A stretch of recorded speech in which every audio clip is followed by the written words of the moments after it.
ఈరోజు ఆర్సీబీ గెలిచింది. ఎన్ని రోజులు ఇలా భయపడతారు? కూర్చో. కూర్చో. ఎవరా అమ్మాయి? చెప్పు. నాన్న తను. సరే నేనే చెప్తాను.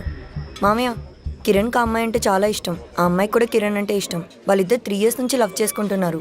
మీరు ఏమంటారో అని భయపడి బలవంతంగా నాతో పెళ్లి కొప్పుకున్నాడు. మామయ్య, మీరు ఇలా కోప్పడతారని వాళ్ళు ఎన్ని రోజులు వాళ్ళ ప్రేమ విషయం మీ దగ్గర దాచారు. ఇంకో 10 రోజుల్లో పెళ్లి పెట్టుకొని ఏంట్రా ఇది? మామయ్య, నలుగురు ఏమనుకుంటారనో, పెళ్ళాగిపోతే పరువు పోతుందనో భయపడకండి.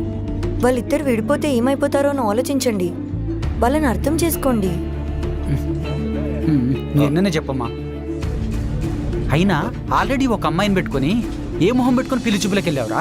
నేను పెళ్లి చూపులకి వెళ్ళిన ఎవరు చెప్పారు మీకు?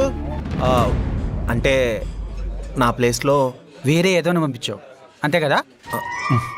ఎవరు పంపించాను తెలితే ఏమైపోతాడో. ఏంటే? అది కాదు నాన్న. నువ్వు నోర్మై. అమ్మాయి నువ్వు చెప్పు. పెళ్లి చూపులకి వెళ్ళొద్దు అనేది నేనే అంకుల్.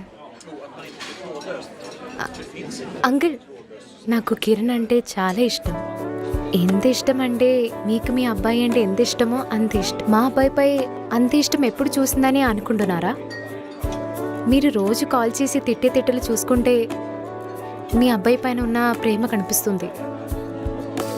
ఏమైపోతాడని భయం, జాగ్రత్త కనపడుతుంది.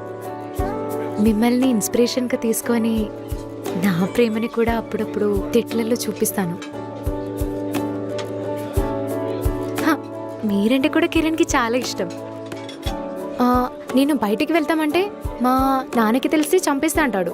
పోనీ ఫ్రెండ్స్తో ఎంజాయ్ చేయరా అంటే మా నాన్న అలా పెంచలేదే అంటాడు. మీరు గీసిన గీత ఎప్పుడు దాటనివాడు. నా విషయంలో దాటాడంటే నేనంటే ఎంత ఇష్టమో అని అర్థం చేసుకోండి.